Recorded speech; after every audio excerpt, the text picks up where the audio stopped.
अस्सलाम वालेकुम नाज़रीन कराम, मंसूर अली खान के प्रोग्राम में आज साफ़ी गरीदा फ़रूकी, अली अदर पंजोता और साफ़ी ज़ुबैर की गुफ्तगू इस प्रोग्राम में हम सुनेंगे।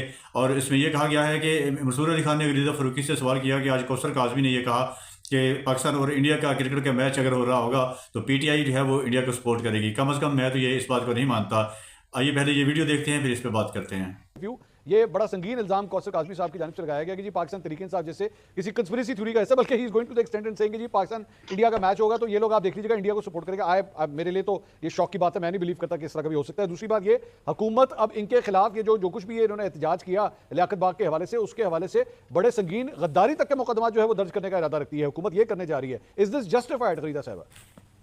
बहावत के मुकदमे सुना तो ये है कि हुकूमत इस पे दर्ज करवाने जा रही है, लेकिन क्या वाकई हुकूमत would stand on their 2 feet and do this? Because we have seen, जितनी हम गंडापुर की बढ़के सुनते हैं उतनी ही हम हुकूमत की भी बढ़के सुनते हैं। आपको याद होगा आर्टिकल 6 लगा दिया जाएगा, ये तक बातें होती रही, पीटीआई पर पाबंदी लगा दी जाएगी, ये तक बातें हुई। तो ये एक सियासी प्रेशर बिल्ड करने की भी धमकियां होती हैं। दूसरा, इससे पहले जो आप मंसूर अली खान साहब जो आज हुआ है, जो आज इमरान खान ने कही है बातें अलियाला जेल से, बैरिस्टर गौहर बुज़दिल आदमी है, अली अमीन गंडापुर बड़ा लीडर बन सकता था, यानी कि इमरान खान के नजदीक अली अमीन गंडापुर एक छोटा लीडर है और वो सिर्फ इमरान खान का नाम इस्तेमाल करके या लियाकत बाग पहुंच के एक बड़ा लीडर बन सकता था। यानी कि इमरान खान सबको उनकी एक सियासी औकात, सियासी हैसियत याद करवा रहे हैं और ये बहुत बड़ी तज़हीक है। मेरा ख्याल है कि एक इलेक्टेड चेयरमैन, ठीक है इंटर पार्टी इलेक्शन कमीशन ने तस्लीम नहीं किए, लेकिन पीटीआई तो कहती है ना कि बैरिस्टर गौहर हमारे इलेक्टेड चेयरमैन है and also he is an elected MNA. उसके बारे में इस किस्म की, और फिर एक पख्तून हो उसके बारे में इस किस्म की तज़हीक आमेज, मेरा ख्याल है कि बैरिस्टर गौहर को तो खुद ही उनको अंदर इतना एहसास और उनके अंदर इतनी खुद मुख्तारी। लेकिन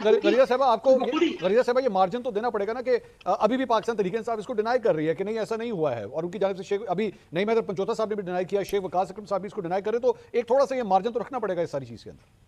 जहां तक मैंने खबर सुनी है, नहीं पंजोता साहब को तो आज मुलाकात की इजाजत नहीं मिली इमरान खान साहब से, लेकिन जो पीटीआई ने अपना ऑफिशियल भी दिया है कि पीटीआई की हमेशा से एक क्लासिक स्ट्रेटजी है कि वो कुछ कह देते हैं उसके बाद फिर वो डिनाई कर देते हैं। So this is like playing between the two extremes, playing between the two corners. So we have seen this is nothing new strategy from PTI.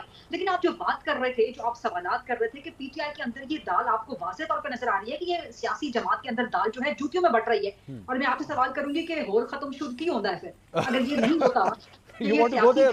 You want to go on that side? खत्म शुद वाली Sorry, I cannot hear you. मैंने कहा you want to go on that side, ये खत्म शुद वाले phenomena के ऊपर आपने बात करना चाह रहे हैं, बिकॉज ये तहरीक इंसाफ को इंस्टिगेट करने वाली बात होगी अगर आप उनको कहें जी तहरीक इंसाफ वाकई खत्म शुद हो रही है।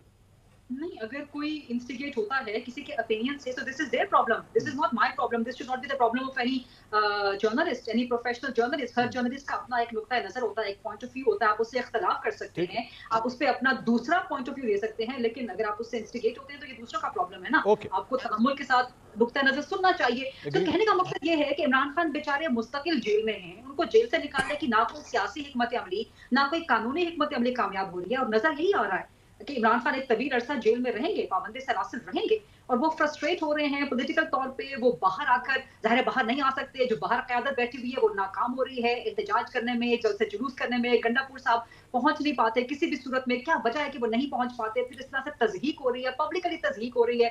ठीक है, ऑफिशियल अकाउंट उसको डिनाई कर रहा है, लेकिन रिपोर्टर्स के जरिए, सोशल मीडिया के जरिए, आपको याद होगा ये अल्ताफ हुसैन की स्ट्रेटजी हुआ करती थी कि वो सामने आकर तो अपने एमएनएस एमपीएस को कुछ नहीं कहते थे, बट अपने वर्कर्स को वो जरूर कहा करते थे, उनको ऑर्डर्स होते थे थ्रू सेक्टर कमांडर्स वगैरह वगैरह कि जी आपने फलां को थप्पड़ मार देना है, आपने फलां को गाली निकाल देनी है, आपने फलां के ऊपर हुटिंग करनी है जलसे के अंदर या कॉर्नर मीटिंग्स के अंदर। तो वो इस तरह से काबू में रखा करते थे, अपने अंडर कंट्रोल रखा करते थे। मेरा ख्याल में ये एक कंट्रोलिंग स्ट्रेटजी भी है, नंबर 1। लेकिन having said all of this, मुझे समझ नहीं आता कि हुकूमत को खौफ किस चीज का? क्या वाकई हुकूमत की पीटीआई से कंपे टांग रही है? भाई आप एहतजाज करने दें, आपको किसने कहा है कि आप इतने कंटेनर के साथ भर दे रावलपिंडी में? आप एहतजाज करने देते, चंद घंटे का एहतजाज होता है ना। आपने पहले भी जलसे के हवाले से उनके साथ बैठ के कायदे ज़ाब्ते बनाए, टाइमिंग बनाई, आप ये सब कुछ बना लेते। आपने ये खबर दी, आपने रिपोर्ट किया कि खान साहब नाराज हैं जिस तरीके से इस एहतजाज को मौखर किया गया, और बैरिस्टर गौहर के हवाले से कोट एंड कोट ये कहा गया कि जनाब ये बुज़दिल हैं और इनको हटा देना चाहिए, और खान साहब काफी गुस्से में दिखाई दिए। लेकिन उसके बाद पाकिस्तान तहरीक इंसाफ ने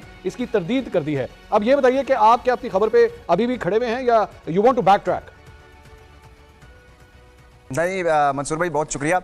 सबसे पहले तो ज़ाहिर है हमने जो खबर दी अभी भी उस खबर पे कायम है, और जो शेख वकास अकरम साहब की तरदीद है उस तरदीद को देख लें। दूसरी तरफ अलीमा खान का जो बयान है, वो बयान अडयाला जेल के बाहर उन्होंने मीडिया से जो गुफ्तगू करते हुए दिया, वो भी आप सुन लें। उसमें भी उन्होंने कहा है कि जिस तरीके से ये एहतजाज मौखर किया गया, ये एहतजाज मौखर नहीं किया जाना चाहिए था, और एहतजाज अब आइंदा जो है वो मौखर नहीं होगा।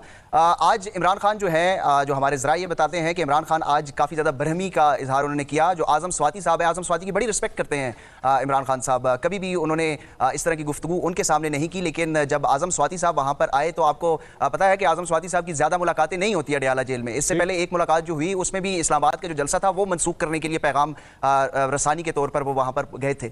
आज भी जब वो वहाँ पर गए तो उन्होंने कुछ एहतजाज से मुतालिक जब ब्रीफिंग दी तो इमरान खान ने कहा ये सब कुछ तो मैंने पढ़ लिया है, मुझे ये बताया जाए कि ये जो एहतजाज था ये मौखर क्यों किया गया। तो फिर वहाँ पर ब्रीफिंग दी गई। बुनियादी तौर पर कुछ फैक्ट्स जो है वो मैं सामने रखना चाहता हूँ। जब ये एहतजाज हो रहा था हफ्ते के रोज़, तो उस वक्त ये एहतजाज मौखर करने के लिए बैरिस्टर गौहर और सलमान अकरम राजा साहब की ये तजवीज़ थी और ये मशावरत थी। अली अमीन गंडापुर जो है उनको बार बार ये कहा जाता रहा कि ये एहतजाज मौखर कर दिया जाए, लेकिन अली अमीन गंडापुर ने कहा कि इमरान खान की वाज़ेह हिदायत है कि मुझे पहुंचना है और मैं तकरीबन 3-4 घंटे मजीद लगेंगे, मैं ये रुकावटें दूर करने के बाद लियाकत बाग पहुंचूंगा। फिर बैरिस्टर गौहर साहब ने उनको फोर्स किया और उसके बाद ये जो है। नाज़रीन इकराम, वीडियो आपने देखी मंसूर अली खान के प्रोग्राम में गरीदा फ़रूकी, अली अदरपंजोता और साफ़ी ज़ुबैर की गुफ्तगू आपने सुनी। गुफ्तगू शुरका का कहना था कि PTI जो है वो उस पर पाबंदी लगाने की बात की जा रही है, और अडयाला जेल में इमरान खान बहुत गुस्से में है, इमरान खान अंदर है, और एहतजाज की कॉल वापस करने पर इमरान खान काफ़ी गुस्से में नज़र आए। आज़म स्वाति को उन्होंने सख्त पैगाम दिया कि अली अमीन गंडापुर को एहतजाज करने